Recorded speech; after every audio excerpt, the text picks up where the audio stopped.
You're listening to Weird Medicine with Dr. Steve on the Riotcast Network, riotcast.com.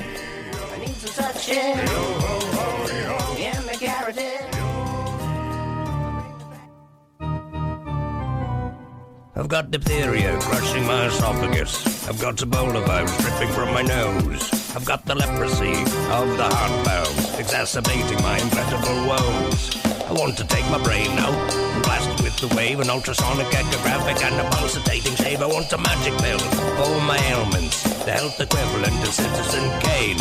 And if I don't get it now in the tablet, I think I'm doomed and I'll have to go insane. I want a requiem for my disease, so I'm paging Dr. Steve. Dr. Steve. It's Weird Medicine, the first and still only uncensored medical show in the history of broadcast radio, now a podcast.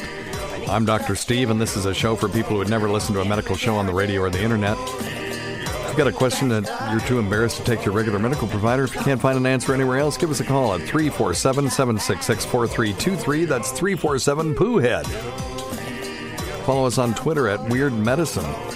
Visit our website at drsteve.com for podcasts, medical news, and stuff you can buy. Or go to our merchandise store at cafepress.com/weirdmedicine. Yeah, feel free to go there. I get 30 cents every time I sell a effing mug. Thanks, Cafe Press. Most importantly, we're not your medical providers. Take everything you hear. They're fine. They're just trying to make a couple of bucks, and I'm crapping on them. You can still get a Bristol stool scale mug, and they are hilarious. So that's the only reason I'm doing it. Most importantly, we are not your medical providers. Take everything here with a grain of salt. Don't act on anything you hear on this show without talking it over with your doctor, nurse practitioner, physician assistant, pharmacist, chiropractor, acupuncturist, yoga master, physical therapist, clinical laboratory scientist, registered dietitian, or whatever. All right, very good. Thank you for being here. This could be a quick one today. I'm going to do something a little different today. I'm just going to run through. I just collected a bunch of medical stories from the medical literature and just thought I'd throw them up there and see if anything's interesting. If nothing's interesting, well, it was a failed experiment. We won't do it again, but let me know if you like it. Don't forget to go to stuff.drsteve.com for all your shopping needs. That's stuff.drsteve.com. You can click right through, go to Amazon, or you can scroll down and look at a bunch of different things that we talk about on this show. B12 supplements that we recommend, probiotics that we recommend, the Navage, because it's allergy season. Greatest invention ever made. Also, right now I'm using headphones from tweakedaudio.com. Use offer code FLUID for 33% off. Nobody gives a better discount than that. And they're a Tennessee business, and I would love to do a remote from there. I keep saying that, hoping that they will go, oh, yeah, that's a great idea, but nothing. I hear crickets. Check out Dr. Scott's website at simplyherbals.net. Just because he isn't here doesn't mean we don't support him. Although if he quits not being here, we'll see.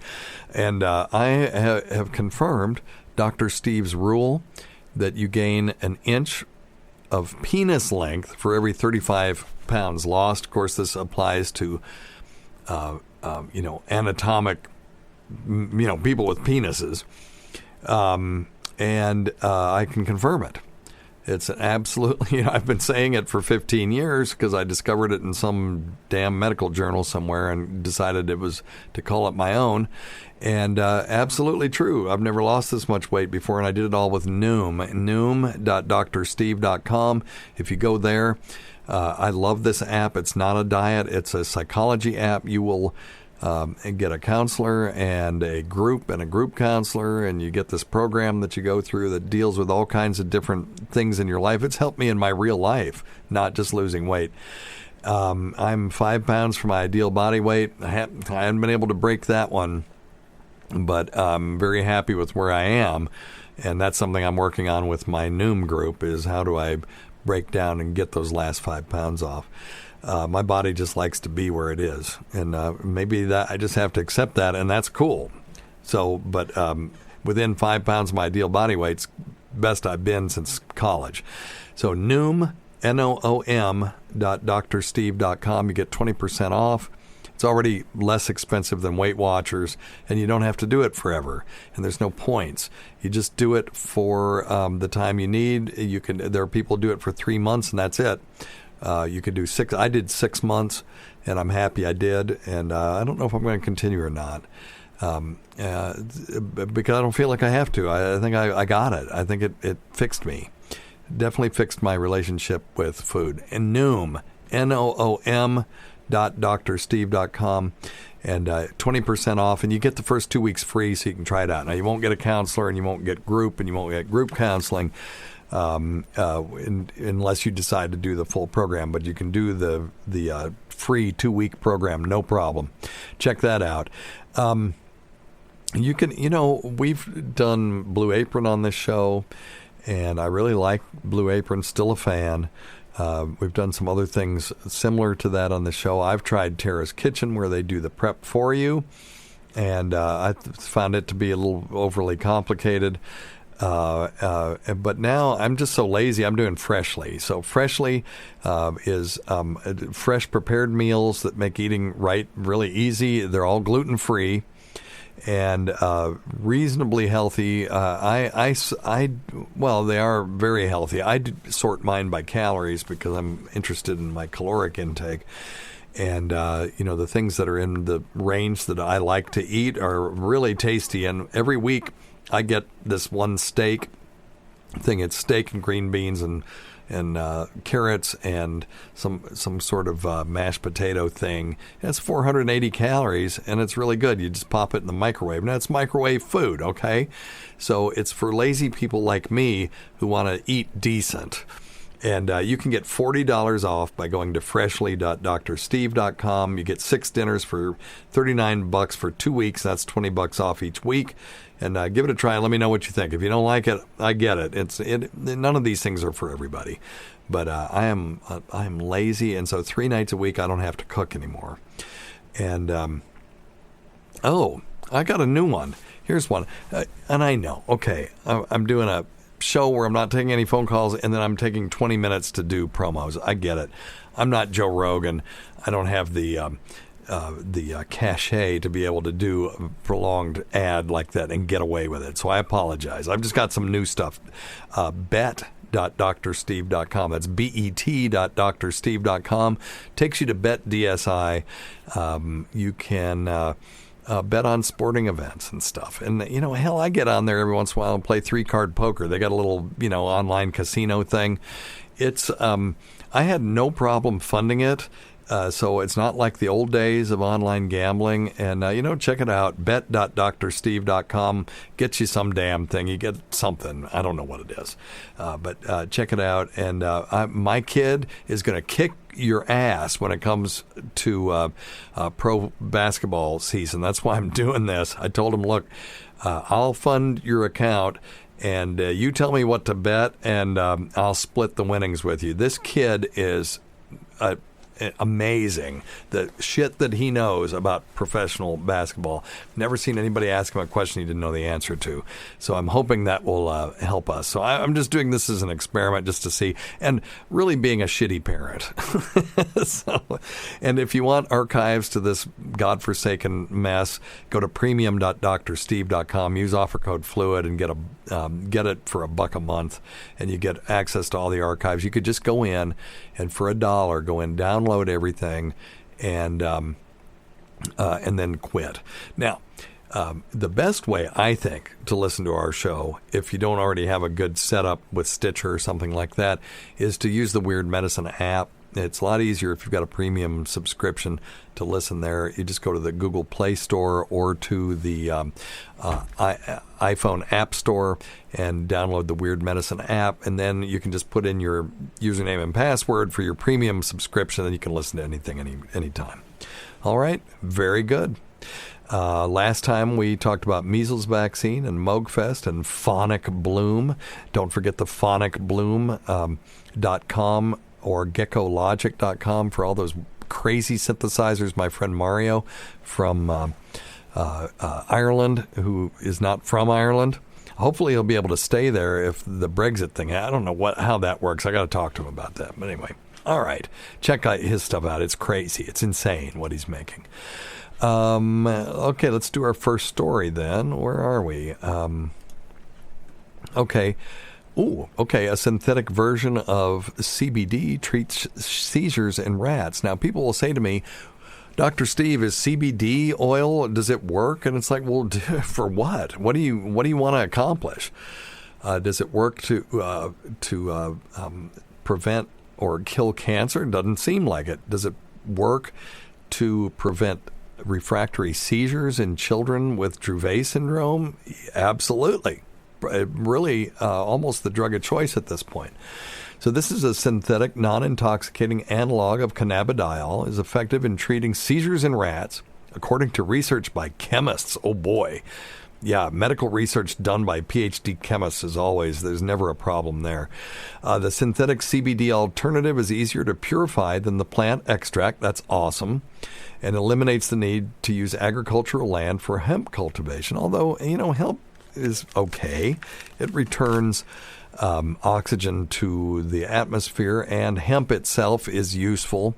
But if our goal is to produce food, hemp it doesn't produce a lot that we can eat. And this could avoid legal complications with cannabis-related products. Oh, boo. Just legalize it already.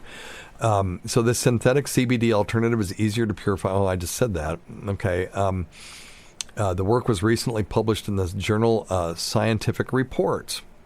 A much safer drug than CBD with no abuse potential and doesn't require cultivation of hemp. And don't forget, yes, the hemp-derived CBD that you can buy at the just wherever these days has about 0.3% THC in it, because hemp and marijuana plants are kind of like men and women. Men have a lot of testosterone, a little bit of estrogen. Women have a lot of estrogen, a little bit of testosterone. Hemp plants have a lot of CBD and very little THC, and the opposite is true of the marijuana plants. This will have none of the THC. Maybe that's not so good. I take a little CBD at night for my neuropathy and stuff. I think it helps. Do I have evidence? Just my own experience. And but I wonder if the CBD part or the THC part is helping a little bit. I don't know. So anyway. One important medical use of CBD is in the treatment of epilepsy. The U.S. Food and Drug Administration has approved an extract of herbal CBD for treating some seizure conditions. There's also strong evidence from animal studies. So when you do this, even though it is CBD, you got to prove that it works just like the real thing. That's how science works. So the researchers tested synthetic H2 CBD against herbal CBD in rats with induced seizures, and they were found to be equally effective for the reduction of both the frequency and severity of the seizures. Poor little rats with their dumb seizure. Just, their brain just wondering what's going on with me. So that's cool. All right, good. So, we're on the road to using more things that stimulate the cannabis receptors in the brain. Isn't that interesting that we have receptors in the brain already designed to accept the cannabis molecule? Very interesting. So plants are our remote ancestors. Let me say it another way. We have a remote ancestor, a common ancestor with plants. And we have common ancestor with all kinds of things. And it is quite amazing. There's a common ancestor with, dinosaurs, too. It just goes way, way, way, way, way back. So, all right. There's a new study that estimates preventable cancer burden is linked to a poor diet in the United States. It estimates the association between suboptimal consumption of 7 types of foods and specific cancers. They found that poor diet is on par with alcohol, excessive body weight, and physical activity. Wow. So let's find out what these 7 things are, and we need to start eating them.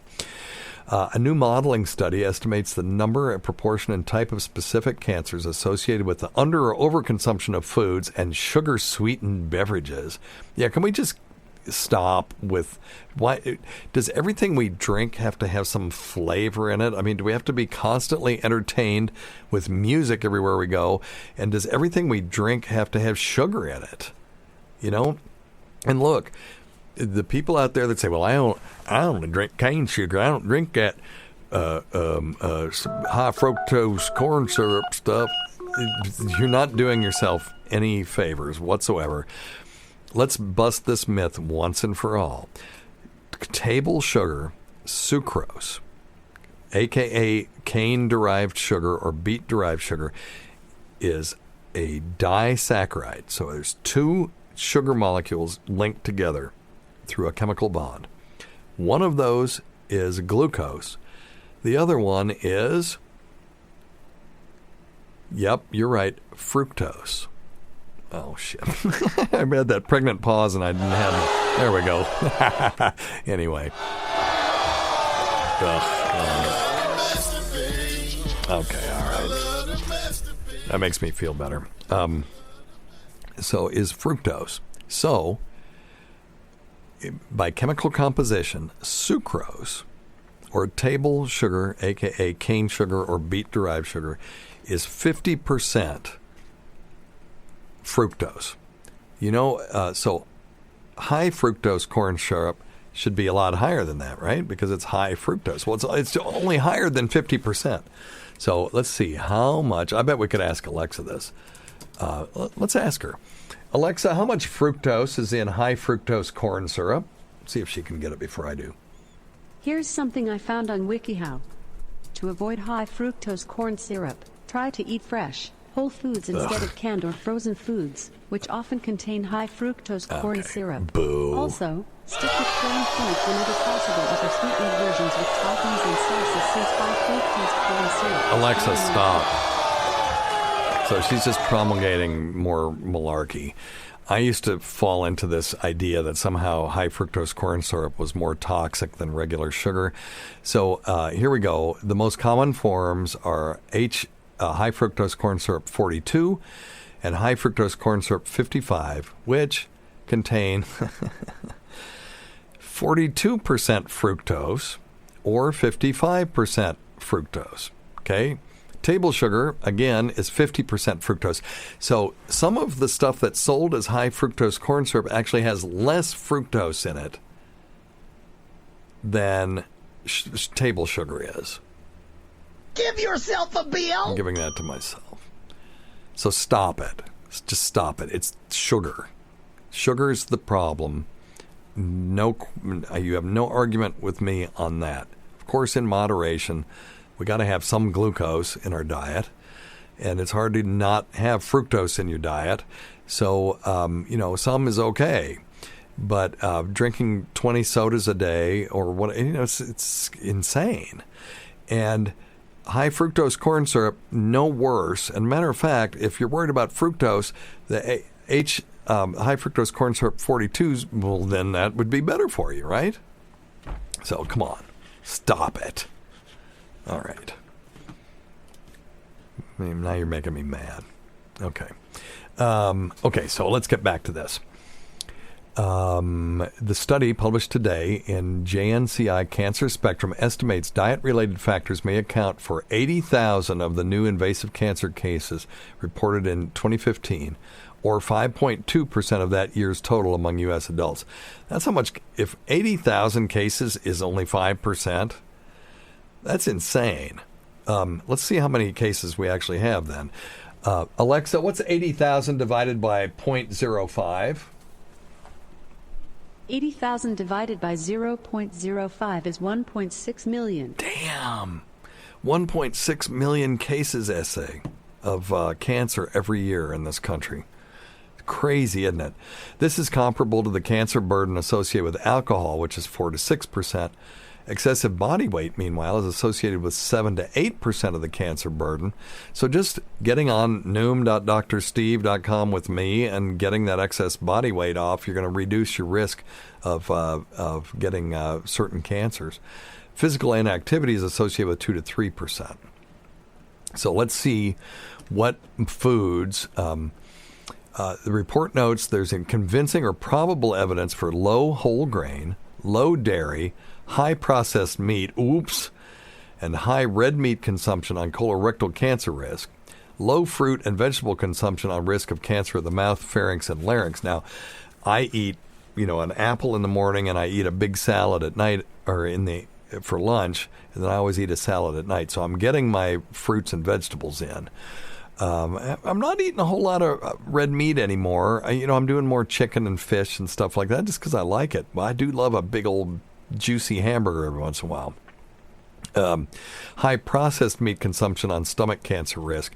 So when they're talking about processed meats, particularly cured meats and stuff like that, sausage, things like that, I've taken to buying uncured ham, and I think it may go bad faster, I guess, but I have no evidence that it's better for you at all. But I've been buying that.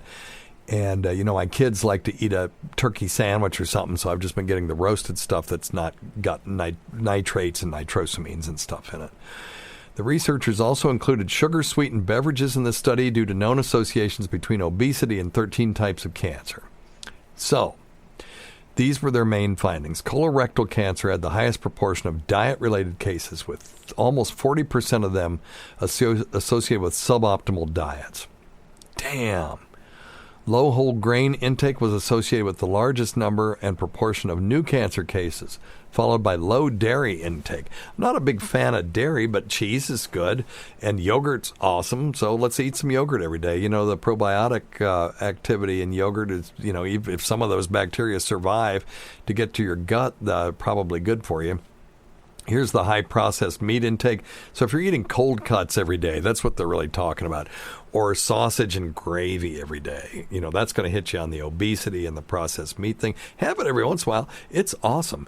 If those of you who are not from the South who don't know what sausage gravy is on a biscuit, it's insanely great. Also, if you eat that every day, you'll die happy, but you'll die early. I'm quite sure. Knock on wood. Don't sue me for saying that. It's just my opinion. Low vegetable and fruit intake, and high red meat intake, and high intake of sugar-sweetened beverages. So, So you can cut out the sugar-sweetened beverages right now and go to Boobly, or, if you got to have flavor in everything, if you can't just switch to water, cut out some of the high red meat intake, have some chicken and some fish every once in a while, and increase your fruit and vegetable intake. That's good for you. And as far as the dairy is concerned, I'm not as excited about that, but eating a little yogurt. So those are things you could do right now to decrease your cancer risk. We all want to do that. And it doesn't mean you have to eat, you don't have to switch to a vegan diet, although a vegan diet has got some things in favor of it. There's no question about that. Let me see if there's anything else here that's of any interest. No, not really. All right. The researchers estimated the current intake for the 7 dietary factors using data from 2 recent National Health and Nutrition Examination Survey cycles. They linked, blah, blah, blah, blah, blah, blah, blah. Okay, so there you go. Just do better on that. I should probably add increase your fruit and vegetable intake to my thing at the end, but it just doesn't have that ring to it like check your stupid nuts for lumps does. Today's episode is brought to you by Angie. Angie has made it easier than ever to connect with skilled professionals to get all your jobs and projects done well. Let me tell you, there's the version of it where you try to do something at home, and then there's a version of it where you have someone help you, you watch them do it the right way, and you go, thank God I didn't try to do that myself. I have fully done things around the home that I think look good, and then a bang in the night, and I wake up to a shelf collapsing, a painting falling off the wall. I've seen it all go south. I own a home, and I can tell you, I know how much work it can take. Whether it's everyday maintenance and repairs or making dream projects a reality, it can be hard just to know where to start. But now all you need to do is Angie that and find a skilled local pro who will deliver the quality and expertise you need. Whatever your home project, big or small, indoor or outdoor, you can Angie that and connect with skilled professionals to get the project done well. Right now, one of my wish lists is I want a bike for my condo in Milwaukee, and I would love to rig it up on a pulley in the ceiling because I have one of those lofted ceilings, but I'm so scared to try that on my own. Angie has 20 years of home experience, and they've combined it with new tools to simplify the whole process. Bring them your project online or with the Angie app. Answer a few questions and Angie can handle the rest from start to finish, or help you compare quotes from multiple pros and connect instantly, which means you can take care of any home project in just a few taps. Because when it comes to getting the most out of your home, you can do this when you Angie that. Download the free Angie mobile app today or visit Angie.com. That's ANGI.com. Here's one. Protein that hinders the advancement of protein cancer. I'm still fixated on the last question. Protein that hinders the advancement of prostate cancer identified. So research at Boston University School of Medicine have discovered that blocking a specific protein may be a promising strategy to prevent the spread of castration-resistant prostate cancer in the United States. The researchers have discovered the inhibition of the protein BRD4, but not BRD2. Well, I was hoping BRD2 would. Consistently regulated prostate cancer cell migration and invasion. So this is good. Prostate cancer, if you take 100 people over the age of 70 that die from pneumonia and you look at their prostate, about half of them have prostate cancer and never knew about it. But when it spreads, it can cause painful bone metastases and cause loss of life and loss of quality of life. Be great if we could figure out a way to not allow this to spread. So this is very promising. These are the kinds of things when they find this at a test tube, that's a good 10, 15 years away, but it's a good advancement. Anything that advances our ability to stop cancer from killing people or destroying their quality of life is a good thing. So about here's another one, growing up high, neurobiological consequences of adolescent cannabis use. About 1 in 5 Canadian adolescents uses cannabis. Now look, I have a personal reason for wanting to know the answer to this, because I was one of those aged 15 to 19 that was using cannabis back in the day. Now, it wasn't like the cannabis that's around now. You'd smoke these giant blunts and barely have any effect. But, I did it. So I was, I smoked hash when I was, in the 9th grade, I guess. And then I got kids. And one of them's going into the 9th grade, and I would shit myself if I thought that they were smoking hash at their age. So I just can't even believe I was doing that. But, okay, so it's recent legalization across the country, this is in Canada, warrants investigation of the consequences of this use on the developing brain. Number one, it's not legal for kids that age to be using it. Of course they will get it, though. And it probably, is it easier now than it was before? I don't know. That's something that bears some further research.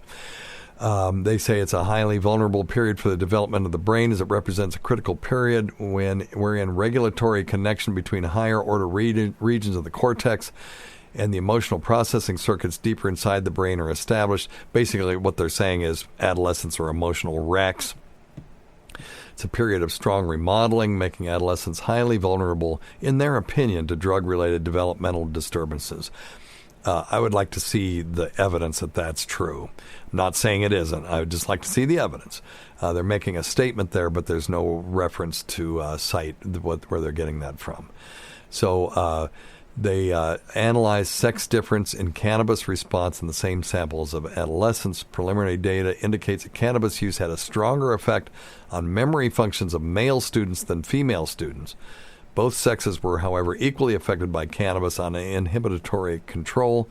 This results help identify at-risk youth groups and target them for early intervention and information. I'm not seeing a whole lot here. This is a big, long study. So adolescent cannabis use is associated with behavioral changes related to reward and motivation in humans. Paradoxically, this use has been both suggested to increase motivation for other drug use and a potential amotivation syndrome in which individuals are less willing to expend effort to receive a reward.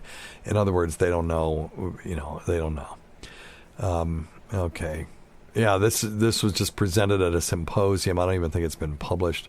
So it'll be interesting. I was hoping for more information because I really do feel dumber, that I was a lot smarter. I look at things that I even drew when I was younger than the time when I was doing these things, and I feel that the dumber I got was not because of the the drug use, but because I was distracted by other things, because there's other things that go with that. You start running with a different crowd, and you're cool, which I was not cool, but you're cooler than you would have been, I guess. I don't know, but I was running with a crowd, and they were maybe a little more loose in their morals and stuff like that, which was awesome, if you catch my drift. So I had more opportunities to have more fun. So I think maybe that was it. But some of the things that I drew back then were like MC Escher looking stuff. And it's like, I did that. I'm not smart enough to do that. So, maybe it did affect my native underlying intelligence. Obviously, I can't make any conclusions based on this study. I'm unimpressed by it. All right. Here's another one on pot. Legal marijuana reduces chronic pain.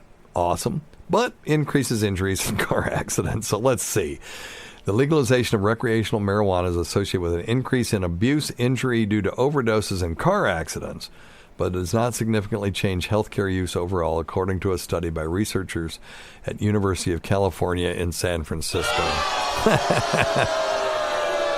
Well, that's just...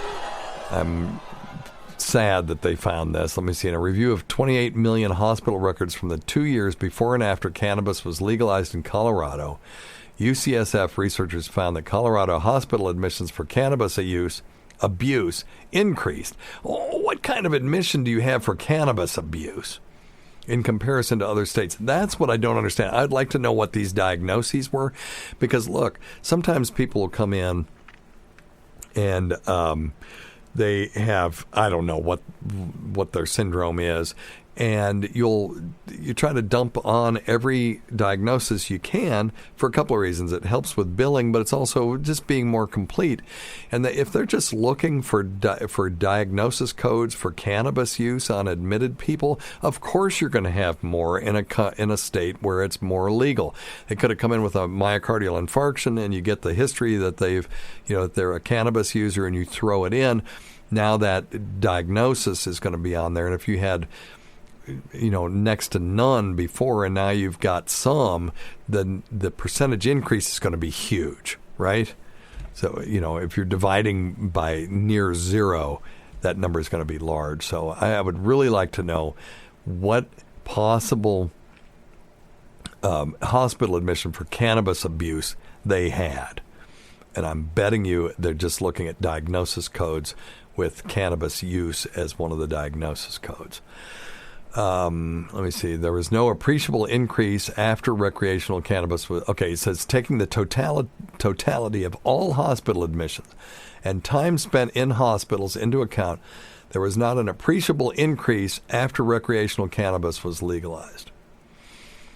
They also found fewer diagnoses of chronic pain after legalization, consistent with a 2017 National Academy of Sciences report that concluded substantial evidence exists that cannabis can reduce chronic pain. Or it may not be reducing chronic pain. Maybe what it's doing is reducing people's use of opioids in chronic pain.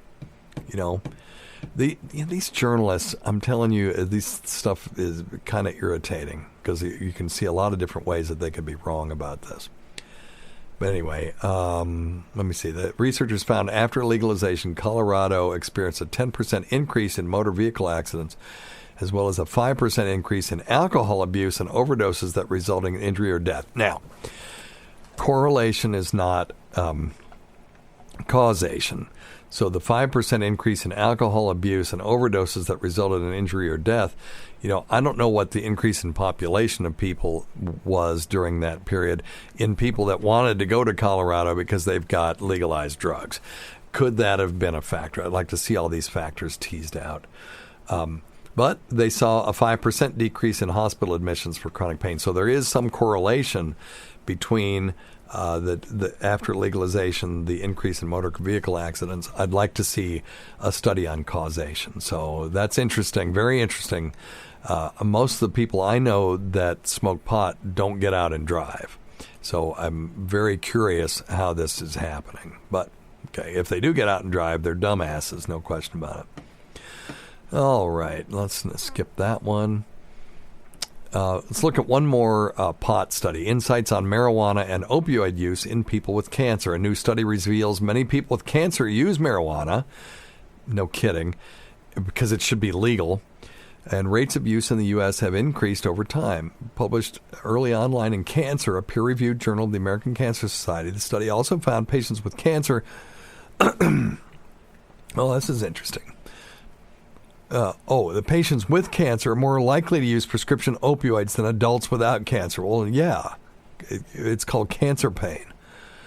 I'm not sure that there's anything newsworthy in that. Let me see if there's anything. When looking at rates of marijuana and opioid use in more than 19,000 survey respondents with and without cancer over 10 years, the researchers found significantly increased use of marijuana over time, likely reflecting increased availability and awesomeness due to legislative changes. But they found stable rates of opioid use. Diagnosis of cancer did not significantly affect the odds of substance abuse over time from 2015 to 2014. Medical marijuana legalization has previously been associated with a reduction in hospitalization related to opioid dependence or abuse, suggesting that if patients are in fact substituting marijuana for opioids, this may introduce an opportunity for reducing opioid-related morbidity and mortality. Of course, it will be also important to identify risks and adverse effects of marijuana, of course. I mean, everything has risk, benefits, and alternatives. So I am gone on record multiple times on this show being in favor of legalizing marijuana. Give it to us just for certain diagnoses. If you want to just see how it goes, give it to us for cancer. You got to have a cancer pain diagnosis, and for hospice patients, and then let's go from there. I'm in favor of complete and utter legalization and taxation and tight controls, keeping it out of the hands of kids, and some stiff penalties for effing up and making us all look bad if you use it and get in a car wreck or do something stupid like that. So please consider this. At least give it to us for those people, and we'll see how it goes after that. Okay? All right, fair enough. All right. You hear the music. And by the way, I'm working on new music because I've got some new stuff in my studio. So I don't want to throw this away because the drum machine, what was a Drum Brute, Arturia Drum Brute Impact, a delightful machine, by the way, very inexpensive beatbox if you want to get into it.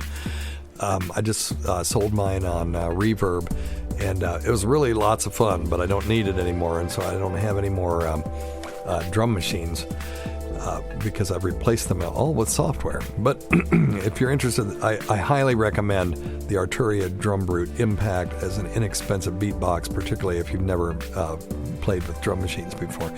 The last story I'm going to do, a natural compound found in broccoli reawakens the function of a potent tumor suppressor.